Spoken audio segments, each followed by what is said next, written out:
Hi எல்லாரும் எப்படி இருக்கீங்க? Welcome to my channel.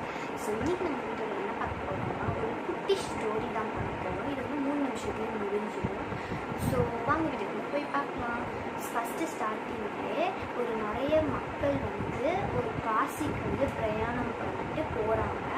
அங்கே கங்கை நதின்னு இருக்குது. அந்த கங்கை நதியில் எல்லோரும் முழுகி எழுந்திரிக்கிறாங்க. அங்கே வந்து ஒரு நம்பிக்கை இருக்குது, அந்த கங்கை நதியில் யாரெல்லாம் முழுகி எழுந்திரிக்கிறாங்களோ அவங்களுக்கு வந்து அவங்க பண்ண பாவம் எல்லாமே போயிடும்னு சொல்லிட்டு ஒரு நம்பிக்கை இருக்குது. ஸோ அதனால் அங்கே இருக்க எல்லாருமே வந்து அந்த நம்பிக்கையோட முழுகி எழுந்திரிக்கிறாங்க. அப்படி அங்கே வந்து ஒரு சாமியார் இருக்காங்க ஓகேவா.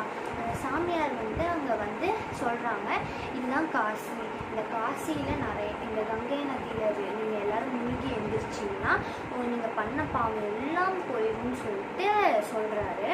அங்கே வந்து மேல்லோகத்தில் சிவனும் பார்வதியும் வந்து பேசிகிட்டு இருக்காங்க. அப்போ பார்வதி சொல்கிறாங்க, ஏன் சுவாமி இப்போ இவ்வளோ பேர் வந்து முழுகி எழுந்திரிக்கிறாங்களே, அப்போ அவங்களுக்கு பண்ண பாவம் எல்லாம் போயிடும். அப்போ அவங்க மேல்லோகத்துக்கு வந்தாங்கன்னா இங்கே இடம் பத்தாமல் போயிடுமே, அப்போ எல்லாருமே வந்து முழுகி எழுந்திரிக்கிறாங்கல்ல, அப்போ வந்து அவங்க பண்ண பாவம்லாம் போயிடுச்சுன்னா அப்போ மேல்லோகத்துக்கு அவங்க இறந்ததுக்கப்புறம் வந்தாங்கன்னா இடமே பத்தாமல் போயிடுச்சுன்னா என்ன பண்ணுறதுன்னு சொல்லிட்டு ஒரு டவுட் கேட்குறாங்க. அதுக்கு வந்து சிவன் சொல்கிறாரு, இல்லை பார்வதி, இங்கே இருக்க எல்லாருமே நம்பிக்கையோட சொல்லி பாருங்க, நம்பிக்கையோடு நீங்கள் முழுகி எழுந்திரிச்சா மட்டும்தான் அவங்க பண்ண பாவம் எல்லாம் போயிட்டு அவங்க மேல் லோகத்துக்கு வருவாங்க அப்படின்னு சொல்கிறாங்க. அப்படி பார்த்தா நிறைய பேர் வரமாட்டாங்க, ஏன்னா நம்பிக்கையோடு முழுகுனா மட்டும்தான் அவங்க மேல் லோகத்துக்கு வர முடியும். அப்படி பார்த்தா இந்த சாமியாரே சொல்கிறாரு, அவரு கூட நம்பிக்கை இல்லாமல் கூட போகலாம், நம்பிக்கையோடு சொன்னால் தானே அவர் வந்து மேல் லோகத்தில் வர முடியும். நம்பிக்கை இல்லாமல் சொல்லி அவங்க முழுகி இருந்துச்சா அது வந்து யூஸ் இல்லை, மேலே வரமாட்டாங்க, அவங்க பாவம் பண்ணிட்டா அப்படின்னு சொல்லிட்டு பார்வதி சொல்கிறாங்க, இது எப்படி சுவாமி அவ்வளோ தூரத்துலேருந்து வந்து இங்கே பிரயாணம் பண்ணிட்டு வராங்க, அப்படி ஒருத்தர் கூடவா நம்பிக்கை இல்லாமல் போகணும்னு சொல்லி கேட்டதுக்கு சிவன் வந்து, இல்லை பார்வதி, நான் உங்களுக்கு ப்ரூவ் பண்ணியே காட்டுறேன் அப்படின்னு சொல்லிட்டு அவங்க 2 பேருமே வந்து ஒரு பாட்டி தாத்தா வேஷத்தில் கீழோகத்தில் வந்துட்டு சிவன் வந்து தண்ணிக்குள்ளே அந்த காசி நதிக்குள்ளே இறங்கிட்டு பார்வதி காதுக்குள்ளே ஒரு சீக்ரெட் சொல்கிறாரு. சீக்ரெட் சொல்லிட்டு இறங்கி கொஞ்சம் தூரம் போனோன்னே சிவனை காணோம். பார்வதி தேவி ஓன்னு அழுவ ஆரம்பிச்சிட்டாங்க. அங்கே இருக்க அந்த சாமியார் வந்து கேட்குறாங்க, என்ன ஆச்சுமா, ஏன் அழுகுற அப்படின்னு சொல்லி கேட்டதுக்கு, என்னோட சுவாமி வந்து தண்ணிக்குள்ளே இறங்கினாரு, திடீர்னு பார்த்தா அடிச்சுக்கிட்டு போயிட்டாரு அப்படின்னு சொல்லிட்டு அழுவ ஆரம்பிச்சதில்ல. அந்த சுவாமியார் சொல்கிறாரு, எனக்கு நீச்சல் தெரியும், எந்த பக்கம் போனாங்கன்னு சொல்லுங்கள், நான் உங்கள் சுவாமியை நான் கண்டுபிடிச்சி தரேன் அப்படின்னு சொல்லி சொன்னதுக்கு அந்த பார்வதி தேவி, இல்லை அதுக்கு வாய்ப்பே இல்லை, ஏன்னா என்னோட சுவாமி வந்து ரொம்ப ஒரு நல்ல சிவன் பக்தர், அவர் வந்து ரொம்ப புனிதமானவர், அவரை வந்து பாவம் பண்ணவங்க தொட்டாங்கன்னா அந்த தொட்டவங்க வந்து எரிஞ்சு போயிடுவாங்க, எரிஞ்சு சாம்பலாக போயிடுவாங்க அப்படின்னு சொன்னதுன்னு அந்த சாமியார் யோசிக்கிறாரு, ஐயோ நம்ம தான் பாவம் பண்ணி போய் அவரை தொட்டோன்னா நம்மளும் எரிஞ்சிடுவோமே அப்படின்னு சொன்னதுனால அந்த சாமியார் வந்து எதுவுமே பண்ணாமல் போய் உட்காந்துக்கிட்டு அவர் பார்த்துக்கு தியானம் பண்ண போயிட்டாரு. அதுக்கப்புறம் திருப்பி பார்வதி தேவி ஒவ்வொன்றும் அழுவ ஆரம்பிச்சிட்டாங்க. அங்கே இருக்க மற்றவங்களும் வந்து அதே தான் கேட்குறாங்க.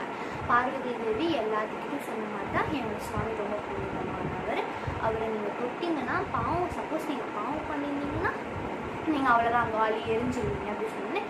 அங்கே இருக்கவங்க பயந்துக்கிட்டு எதுவுமே பேசாமல் அவங்க வேலையை பண்ண ஆரம்பிச்சோடனே பார்வதி தேவிக்கு இன்னும் ரொம்ப சங்கடமாக போயிடுச்சு. அதனால் அவங்க ரொம்ப அழுகுறதுனால உலகத்துக்கே கேட்குது பார்வதி தேவி அழுகுறது.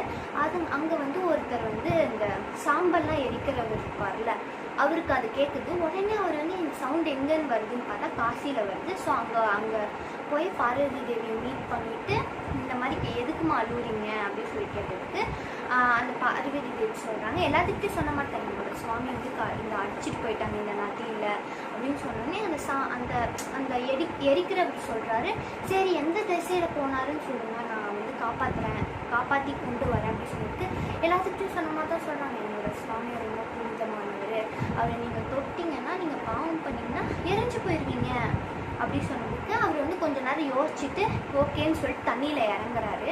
இறங்கிட்டு பார்வதி தேவி, உங்களுக்கு பிரச்சனை இல்லையா, நீங்கள் அவர் தொட்டிங்கன்னா எரிஞ்சிருவீங்க, நீங்கள் பாவம் பண்ணியிருந்தீங்கன்னா அப்படின்னு சொல்லிட்டு அவர் வந்து சொல்கிறாரு, இல்லைம்மா, இந்த சாமியார் தான் தினமும் வந்து நீங்கள் பாவம் பண்ணியிருந்தீங்கன்னா இந்த கங்கை நதியில் நம்பிக்கையோட முழுகி எழுந்திரிச்சிங்கன்னா நீங்கள் பண்ண பாவம் எல்லாம் போயிடும் அப்படின்னு சொன்னனால அப்படின்னு சொல்லுவார் அப்படின்னு சொன்னனால அந்த எரிக்கிறவர் சொல்கிறாரு, இவர் தான் இப்படி சொல்லுவார், அதனால் நான் வந்து நம்பிக்கையோடு ஒரு டைம் முழுகி எழுந்திருக்கிறேன், அப்படி நான் பண்ண பாவம்லாம் போயிடும் இல்லையா, அதனால் நான் உங்களோட ஹஸ்பண்டை வந்து ஈஸியாக நான் வந்து காப்பாற்றி கொண்டு வந்துடுவேன், எனக்கு ஸ்விம்மிங்கும் தெரியும் அப்படின்னு சொன்னனால அவர் வந்து நம்பிக்கையோட முழுகி எழுந்திரிச்சு போய் சிவனை வந்து காப்பாற்றி கொண்டு வந்துட்டார்.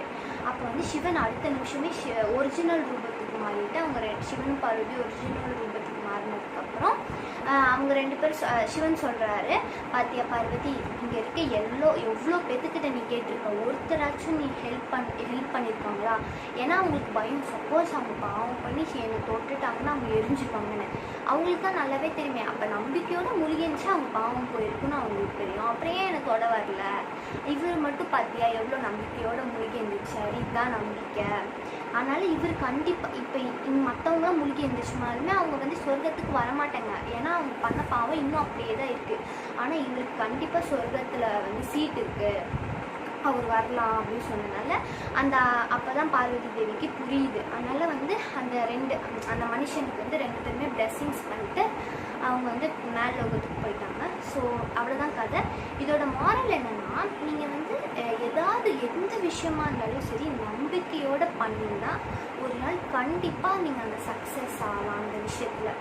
ஸோ அவ்வளோதான். இந்த வீடியோ பிடிச்சிருந்துச்சுன்னா அவங்க லைக், ஷேர், கமெண்ட் பண்ணி நம்ம சேனல் சப்ஸ்கிரைப் பண்ணிவிட்டு பக்கத்துக்கு பெல் பட்டனை ப்ரெஸ் பண்ணி ஆல் ஆப்ஷனை செலக்ட் பண்ணிக்கோங்க. அப்போ தான் நான் தினமும் ஒரு புது வீடியோ உங்களுக்கு நோட்டிஃபிகேஷனை வந்து சேரும். பாய்.